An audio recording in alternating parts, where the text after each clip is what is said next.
And now we are going to listen remotely to Eldan, Cohen and Beck about heavy tails and randomized restarting beam search.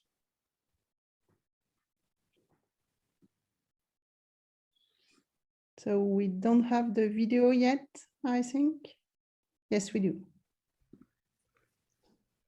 Hello, my name is Eldan Cohen, and I am presenting heavy tails and randomized restarting beam search in goal-oriented neural sequence decoding. This is a joint work with Beck at the University of Toronto.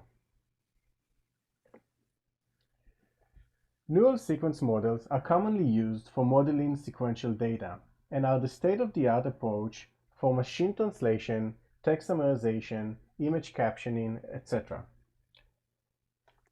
Beam search is the most popular algorithm for decoding neural sequence model and is a heuristic search algorithm that uses the predictions from the neural network for heuristic guidance. Recently, neural sequence models have been successfully applied to different combinatorial problems such as routing problems and program synthesis. In this setting, beam search generates a set of likely candidate solutions that are then evaluated to determine if they satisfy the goal criteria. Inspired by previous work on search in CSPs and SAT, in this work we investigate whether heavy tail behavior can be observed for complete beam search and whether randomized restarts can boost the performance of beam search. We analyze 4 goal-oriented decoding tasks and we find fat and heavy tail behavior similar to the one observed for CSPs and SAT. Then we present a randomized restarting variant of beam search and we perform extensive experiments that show that our variant outperforms the baseline.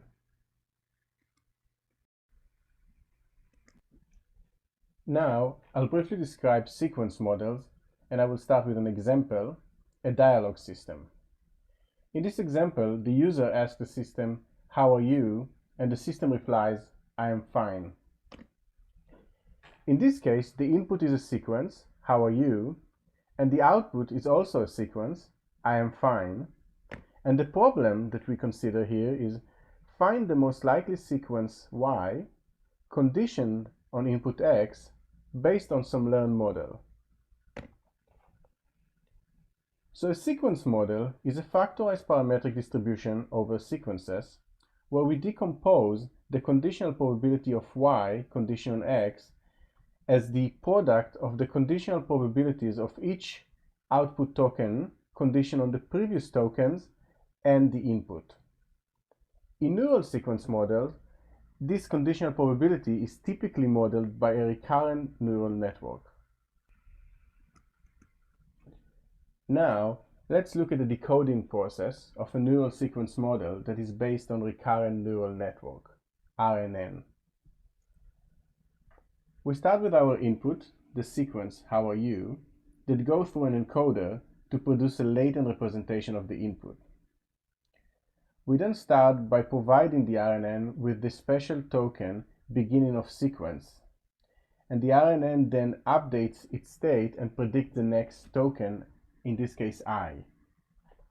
We then feed this token into the RNN to predict the next token M, and we keep doing it until the RNN predicts an end of sequence token.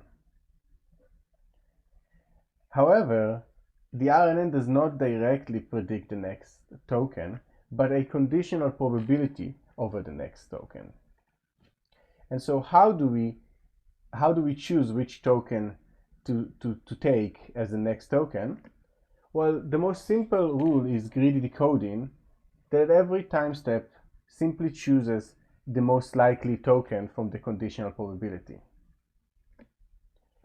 However, greedy decoding is sensitive to local optima, because a sequence with an overall higher probability can be found by starting with a lower probability token. Instead, the most widely used algorithm for decoding neural sequence model is beam search, that maintains a list of the B most likely partial sequences at each step, where B denotes the beam width or the beam size. Consider the following example for a beam search with a beam width of 2. We start with an empty sequence and we consider all the possible extensions of this sequence. We then select the 2 most likely extensions of the sequence and move on to the next time step. We now look at the 2 partial sequences we have and consider all the potential extensions of these sequences. Again, we select the 2 most likely ones and we continue to do it until the end of the sequence. The neural network at each point predicts the conditional probability of each one of the extensions conditioned on the previous tokens and the input. In the end, we have B sequences and we return the most likely one. Traditionally, beam search is used to find the most likely sequence. However, in some applications, we want solutions that satisfy some goal criteria. The most likely sequence might not satisfy this criteria. We therefore use beam search to generate a set of B promising candidate sequences. These candidate sequences are then examined to determine if they satisfy the goal criteria. In our work, we consider 4 goal-oriented benchmark applications. Routing, where we considered both TSP and capacitated VRP, visual parsing, and conditional molecule generation. In the TSP problem, we get a set of nodes and we need to find a tool that visits each node exactly once and return to the depot. For this application, beam search simply constructs sequences of visited nodes. In the goal-oriented setting, instead of returning the most likely sequence, we can require that the return solution would have an objective that is smaller than some threshold. As different instances have different optimal objectives, we present the threshold in terms of the gap from the optimal objective. In visual parsing, the input is an image of a shape, and we need to generate a program that would create this shape. In this application, beam search will construct sequences of instructions or programs that create shapes. In the goal-oriented settings, we can require that the visual distance between the return shape program and the original input shape will be smaller than some threshold. In conditional molecule generation, we generate molecules conditioned on some property. In this case, we want to generate molecules with a specific QED value, where QED stands for Quantitative Estimate of Drug Likeness. In this application, beam search will construct molecule sequences using the SMILES notation. In the goal-oriented setting, we require that the absolute difference between the QED of the return molecule and the QED we condition on is smaller than some threshold. For example, consider a set of 500 randomly generated TSP instances, each with 100 nodes. We solve each of these instances using a beam search with a beam width of 10. Here, we have a histogram of the solution quality of the obtained solutions in terms of the gap from the optimal solution. Now, we want to have a goal criteria of epsilon equal to 0.5. How can we make sure we only get solutions that satisfy this criteria? A typical approach is to use a complete variant of beam search based on complete anytime beam search, CAB. In CAB, we iteratively run beam search while doubling the beam width in each iteration until we find a solution that satisfies the goal criteria. What we see here is the results of CAB on the same 500 randomly generated TSP instances for different epsilon values. The graph shows the number of problems solved for each final beam width of CAB. While increasing epsilon clearly makes problems easier, we can observe a heavy tail behavior similar to the one observed for CSPs and SATs. While the majority of instances are solved for a very small beam width, a small number of instances require orders of magnitude larger search effort. Based on these results, we now investigate whether randomized restarts can be used to boost the performance of CAB.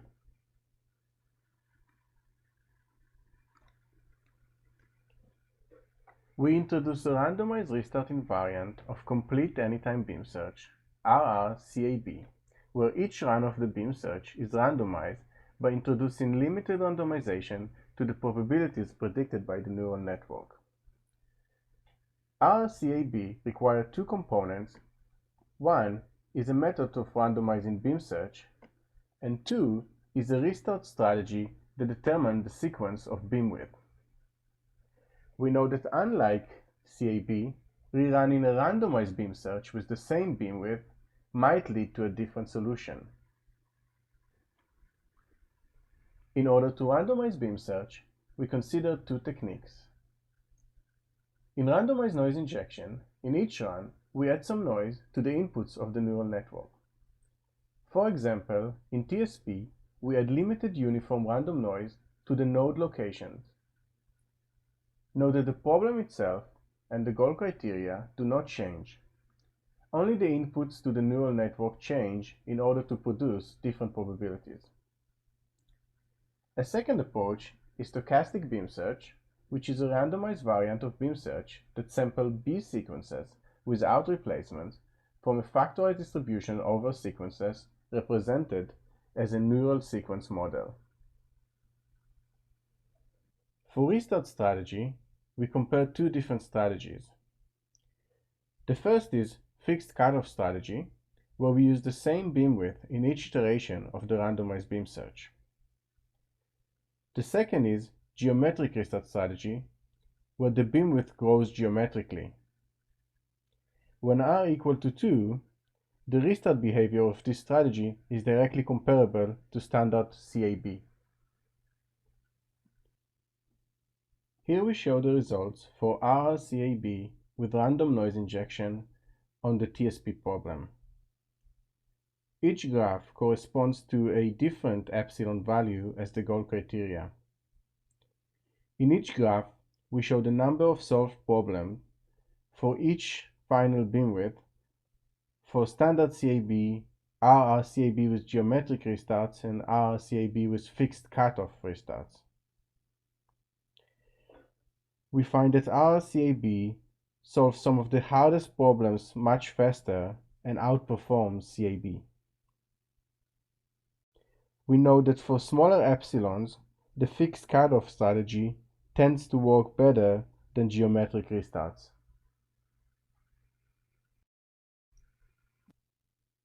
Here we show additional results for RRCAB on a different benchmark problem, visual parsing. Again, we see that RRCAB solves some of the hardest problems much faster and outperforms CAB.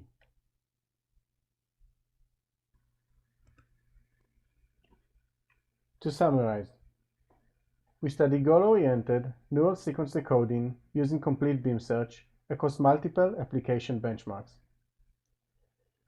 We find heavy tail behavior in goal-oriented neural sequence decoding and provide a better understanding of the empirical performance of neural sequence decoding. Our results connect neural sequence decoding to existing work on CSPs and SAT and demonstrate the impact of the search algorithm in neural sequence decoding. Inspired by previous work on CSPs and SAT, we present a randomized restart invariant of complete beam search and study the impact of different randomization techniques and restart strategies. Our experiments show that our randomized restart invariant solves some of the hardest problems faster and outperforms the baseline. The paper includes additional analysis, such as results for other benchmarks, results for SBS randomization, and a discussion on sampling diversity in SBS, and an analysis of search effort variability on a single instance. Thank you for your attention. I am happy to answer questions. Thank you, Eldan and Chris. So we have one question from Roland. He's asking, isn't it possible that noise injection may not change the probabilities? Yes, yes, thank you. So it is possible. We did tune each one of so the noise injection is very domain specific, and we need to tune it such that it will lead to some sort of randomization given a specific domain. But it is possible for sure. If we would reduce it to a very minor changes, it may not have an impact, or at least may not have an impact, could have an impact on the probabilities, but not even still have an impact on the results of the beam search. So you need to generate enough randomization. All right, thank you. We have a question from Michael. Yes, in cases where I've used beam search before, I've mostly seen it where you have both local and global selection criteria. So when you expand a node, you have a local criteria, and then you have a global criteria over the selected nodes from all.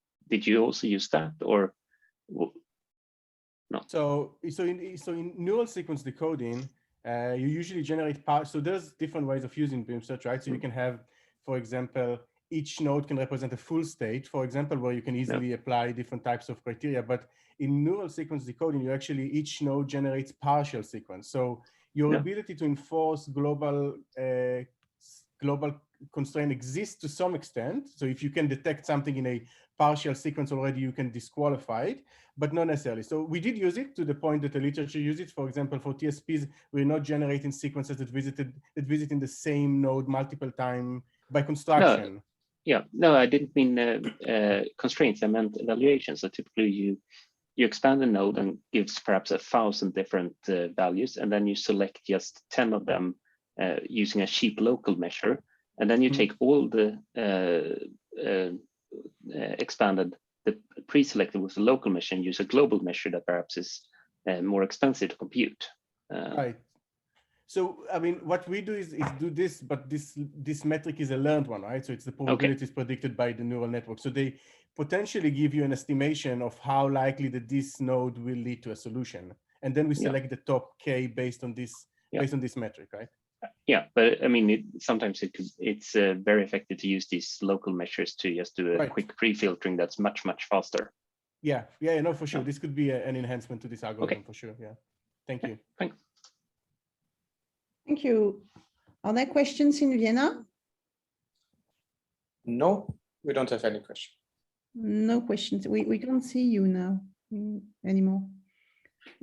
So Eldan, I have a question. So when you speak about random restarts, usually there are several restart policies. One of them is the famous Luby sequence, which allows you to try and fix an order of magnitude first for the price you're willing to pay, and then refine. Have you tried other kind of sequences?